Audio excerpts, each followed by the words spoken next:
Today we're talking about the all-new iPad Air. Cut to montage.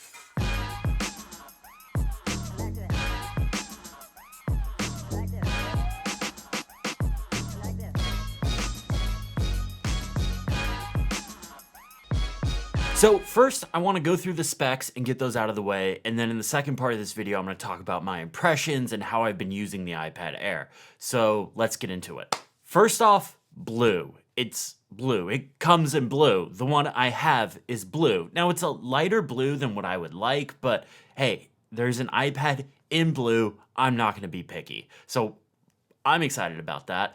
There are other colors including green, rose gold, silver, space gray. I haven't seen those in person, so I don't really know what they look like.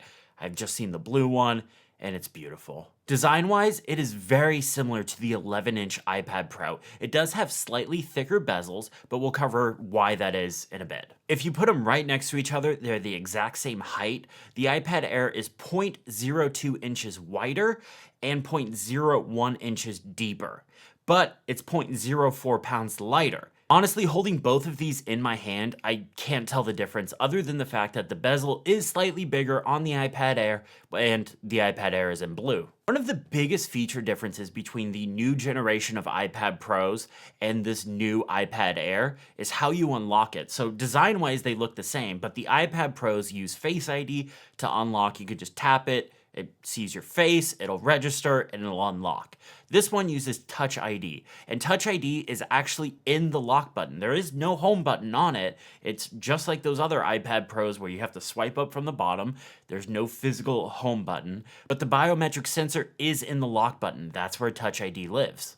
So to unlock it, you wake up the screen by either tapping it or hitting the lock button, and then you just rest your finger, whichever finger you register with Touch ID, and then it'll unlock. You can register multiple fingers, so don't worry, you can have multiple people registered to the iPad, or you could, if you want to hold it in different ways, you can register multiple fingers. So like I have this finger and this finger registered on this iPad. I thought it was kind of a tedious process at first that I was having to just wake the iPad up and then rest my finger on it to unlock it. I was hoping that I could just rest my finger on it and it would just unlock and go right into the home screen. But after a couple of hours of using it, I really didn't think it was that big of a deal. I just got used to clicking the button and then resting my finger and it would just go right to the home screen. Okay, so this is a quick sidebar that 90% of the people watching this video aren't going to care about, but the lock button on this iPad, it's about a third bigger than the iPad Pro's lock button, but it is so satisfying to click. I don't know what it is about this button, but when you put your finger on it and you click it, there's just more feedback to it. Maybe it's the fact that I really like mechanical keyboards, but when I just hit that button, it's a satisfying click. Even if Touch IDs don't come to the other iPads, I really just want the lock button to come to the other iPad Pros. But Touch ID works great on this iPad. On the iPad Pros, I'm glad Face ID is there. All right, so let's talk about the display. It has a 10.9-inch display. It's not noticeably smaller than the 11-inch iPad Pro at all. Holding them side by side, again, the only thing that gives it away is the bezel size. I don't feel like I'm losing extra screen real estate when it comes to working on this device either. It also has the same pixels per inch as the 11-inch iPad Pro, but at a slightly smaller screen resolution. Again, it's not really anything that's noticeable. And that's only because it's a 10.9-inch screen, whereas the iPad Pro is an 11-inch screen. It does have one of my favorite features that started with the iPhone 10 and then it came to the 2018 iPad Pros and 2021s, is it has tap to wake. That means if the screen's off, you can just tap anywhere on the screen and it'll wake it up. You can see your notifications or whatever you want, or use your finger and unlock it on the Touch ID sensor. It has a beautiful display that you would just come to expect of Apple. It has True Tone and the wide P3 color gambit that looks great. It doesn't have ProMotion, so for those that want the 120 Hz screen refresh rate, you're going to want to go with the iPad Pro. This means technically there will be more latency when using the Apple Pencil because the screen isn't refreshing as quickly, but it's not really something that I noticed in my test. I had the Apple Pencil, the 11-inch one, and the new iPad Air right next to each other, and I was drawing, and I really wasn't noticing that big of a difference. I mean, if you would kind of like go crazy and like draw really fast and stuff, you could kind of start to see it. So if you're a professional artist, maybe you would want to prefer the iPad Pro over the iPad Air because of that. But if you're somebody that's like me and that just doodles, it's not that big of a deal. 8th generation iPad that I just did a video on, there's an air gap between the glass and the display so that it doesn't really feel like you're writing right on top of it when you're using the Apple Pencil. On the new iPad Pros and this iPad Air, there's no air gap anymore, so it feels like you're writing right on the glass. One of my favorite features about the new generations of iPad Pros is the USB-C port, and the USB-C port is now on the iPad Air. Like, Apple, USB-C everything, iPhone, AirPods, the Magic Trackpad, everything should just be USB-C now. Now, this USB-C port is actually slower than the iPad Pro's USB-C port. This one only does 5 gigabits per second, whereas the iPad Pro does 10 gigabits per second. It's still fast. Honestly, maybe it's just me, but it feels like yesterday we were still using USB 2.0. So saying 5 gigabits per second is slow is still just, it's mind-blowing to me, but I do want to point it out. So if you're somebody that's moving a lot of photos around or a lot of big video files like me, you might want to go with the iPad Pro, again, just because you will get that extra speed when transferring data. And of course, speaking of transferring data, you can plug external hard drives, SD card readers with SD cards, anything that you could normally plug into the iPad Pro's USB-C port, you can plug in here. This can also support audio gear you use for podcasting and many other USB-C peripherals. Now, the iPad Air can drive up to a 4K external display, but it is still pillar box, so you still get those black bars on the side. I would love for that to get fixed soon. Let's talk performance. This is actually the first device announced with the A14 chip. It has a 6-core CPU and a 4-core GPU. In that CPU section, there's 2 low performance cores that these are used to kind of save battery when it's not doing high intensive tasks. But when it needs a lot of power, there's 4 high performance cores that will kick in. It also includes Apple's Neural Engine. Now, I know a lot of people kind of start to get a little eye rolly when it starts to talk about machine learning and things like that, but this is the future, and this is a really important part of this chip. This will help with any machine learning thing. So let's take Pixelmator Photo, for example. This is a great example for anything machine learning. In Pixelmator Photo, you'll see this button that says ML. That stands for machine learning.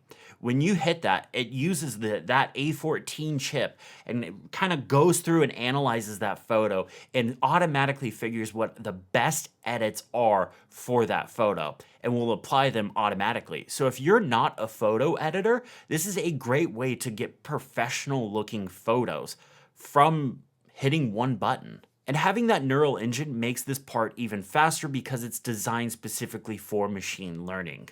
But this chip is no slouch. I threw a bunch of 4K footage at this iPad, shot on my Canon EOS R. It is a really high bit rate. It's good looking footage, but it's not the easiest to work with. I didn't see any slowing down in LumaFusion. I turned it up to the highest preview, no hiccups at all. But again, a big part of this video is I'm comparing this to how it stacks up against the iPad Pro and even the 8th generation iPad. The 8th generation iPad, this is just going to blow that out of the water. Just boom, done, blown out of the water. But the iPad Pros, the current ones, have the A12Z, and the one before that was the A12X. Now, A12 sounds like it's less than A14, but it's that extra letter at the end that we need to pay attention to. Typically, these have more cores. So the A12X chip has an 8-core CPU and a 7-core GPU, and the A12Z has an 8-core GPU and an 8-core CPU. So 8 and 8 on that case. That's more than what this iPad Air has. So when it comes to multi-core performance, that iPad is faster. But the A14 is faster in single core performance. Me being an iPad nerd, I want the thing that can handle the best and highest performance. So that's why I'm sticking with the iPad Pro. As far as RAM goes, the iPad Air has 4 gigs of RAM. I think that's pretty standard for an iPad, mid-range iPad, and mid-range iOS device. I think that's fine. The 2018 iPad Pros, all of those except the 1 terabyte model had 4 gigs of RAM, including the one I was using. I was using a 512 gig 2018 iPad Pro back in the day, and it was fine. I was able to do my work. Apps would stay open in the background. It was fine for what it was. Now I have a 2021, and the 2020 iPad Pros have 6 gigs of RAM. So it's a little more. That means just some more apps can stay up in the background and things like that. iOS doesn't handle memory management the same as Mac OS does. So there's some stuff that's different there. So just because it doesn't have 32 gigs of RAM doesn't mean it's not usable for when it comes to like video editing and stuff like that. There's no 5G in it, and honestly, this is actually kind of going to surprise a lot of people. 5G, I think, would be way more useful in an iPad and a work device as opposed to an iPhone. I personally don't see an instance where I'm like, man, I really wish I had these high, fast speeds on my iPhone. But my iPad is my main working computer. I'm uploading videos, I'm downloading content, stuff like that. I want the fastest possible internet. So I would love to see an iPad with 5G support in the future. However, it does support Wi-Fi 6, so if you have a newer router, you should be fine there. You should be getting the fastest possible speeds to your iPad, granted whatever your internet service provider is giving you as far as bandwidth. All right, so let's talk speakers. Get it? Because talk speakers comes out of... Oh, it was a bad joke, I'm sorry. There's only 2 speakers on this iPad as opposed to the iPad Pros. 4 speakers. But what I like about this, as opposed to all the previous other non-Pro iPads, they all had their speakers. If you were holding it in landscape, it would be the right side. If you were holding it in portrait, it would be on the bottom. That's where all those speakers live. Now, if you're holding this iPad Air in landscape, the speakers will be on the left and the right side, but they'll be the bottom cutouts. So the top ones just are decoration. There's no audio coming out of there. Apple really likes symmetry, so I think that's why they're there. But no, the speakers are just on the bottom, and they sound decent. They sound good. They're obviously not as loud as the iPad Pros because those have the 4-speaker array. What I like about this is if you're watching a movie or a video or whatever now and you have like your iPad in a case or a keyboard case or whatever, you're getting stereo audio now. You're not just getting audio coming out of one side. You're getting a left channel and a right channel. I'm no audio person, but I do wish they were a little bit louder, and the bass was turned up just a bit. They're a bit high in the highs, no pun intended, but yeah, they could be slightly better, but they are much better than something like the 8th generation iPad where you only have speakers on that right side if it's sitting in landscape. Battery has been pretty much standard across the iPad for years now. 10 hours of battery.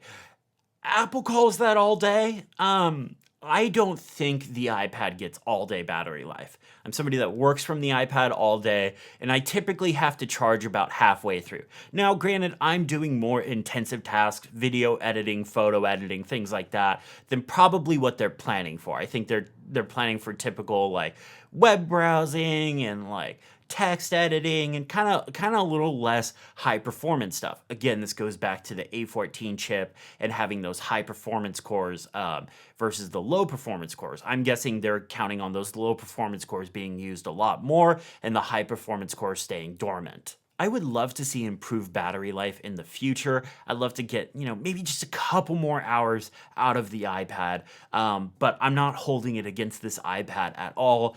10 hours, or what Apple claims is 10 hours, has basically been the standard for years now. So this iPad comes in 2 storage options, 64 gigs and 256. Now, I talked in my 8th generation iPad video that it starts at 32 gigs, and I think that should be illegal. I stand by that because by the time the OS is installed, it only leaves about 25 gigs left. That's not a lot for if you're putting music or photos or games on there. That's not a lot at all. honestly, I don't think 64 gigs is that much better. I think a standard modern iOS iPad device should start at least 128 gigs. Because once you start downloading photos and music and videos and games and stuff on here, that's going to eat up all your storage. And yeah, there's options to just stream it from iCloud or Apple Music or Spotify or whatever you're using. But then there's that pause. And I don't know about you guys, but I had an iPhone a few years ago. It was the lower tier one, and I just couldn't keep all my photos locally on my device. So every time I'd go scroll through it and I'd tap on a photo, you had that pause where you just had to wait a couple of seconds for it to download. And it just kind of lost that extra magic feeling to me of just like this. It's a device that's just supposed to work. I just want more storage on these devices, the base storage model. And I know it's to keep the cost down. I completely understand that. And I'm sure this is the best they could do for the price range that they wanted to hit.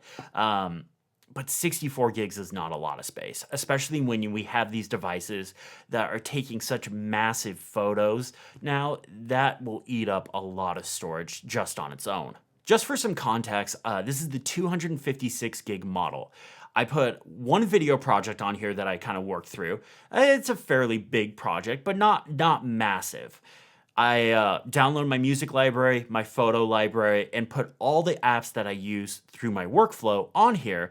And it's using up about 153 gigs. So I have only 100 gigs left of storage. So even 256 is kind of pushing it for somebody that works and lives off the iPad. Now, again, that's why the iPad Pro exists, and that's why that line goes up to 1 terabyte. So what accessories work with the iPad? Well, I'm glad you asked.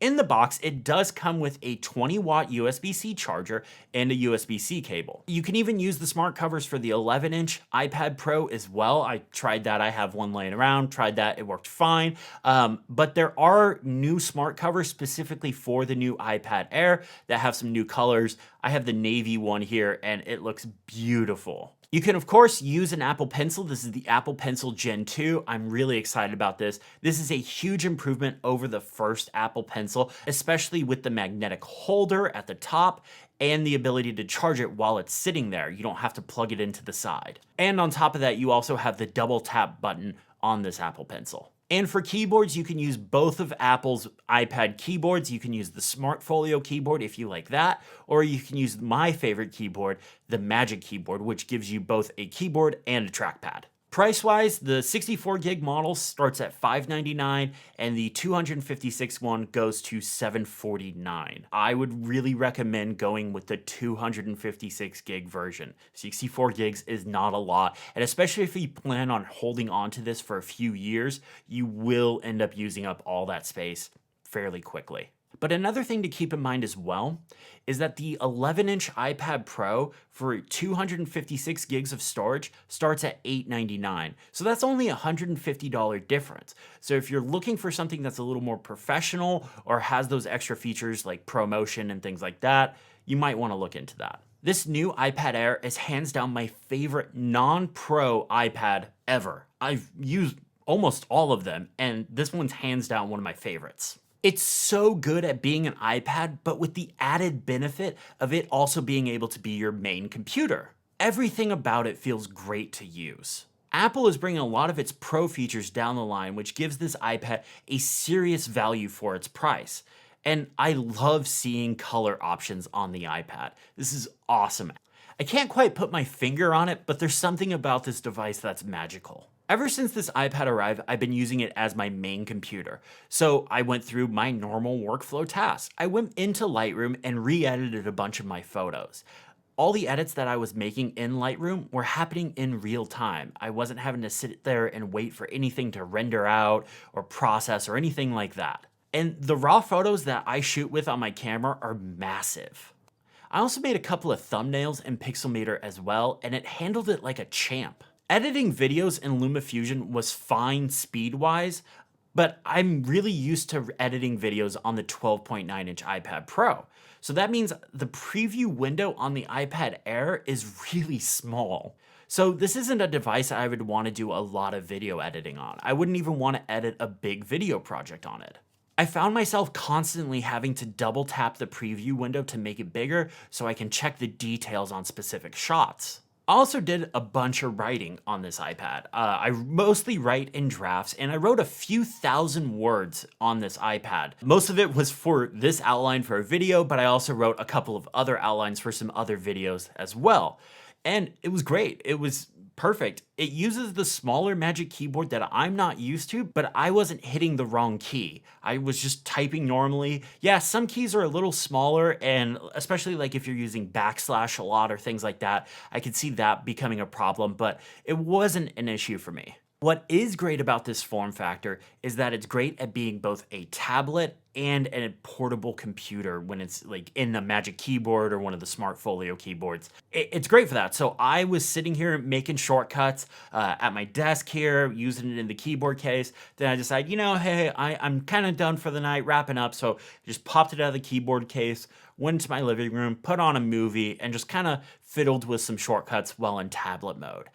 Who is the iPad Air for? Well, anyone that is looking for a modern tablet. With accessories like the Magic Keyboard, it's not just a modern tablet, but it's also a modern laptop. The improvements made to this device over the previous iPad Air are substantial, but they don't step on the toes of the iPad Pro line. If you have an older iPad or an iPad Pro with a home button, this will be a substantial upgrade. And if this is your first iPad, this is a great place to start. I'm gonna be spending more time with this iPad Air as my main computer, and then I'm gonna be doing a follow-up video in about 2 weeks or so with any additional details and thoughts. I'm also going to be working on an iPad buyer's guide video, so if you're curious about which iPad you should get, that video will be coming soon. So be sure to subscribe, and if you like this video, hit the thumbs up button. Thank you all so much for watching, and have a great day.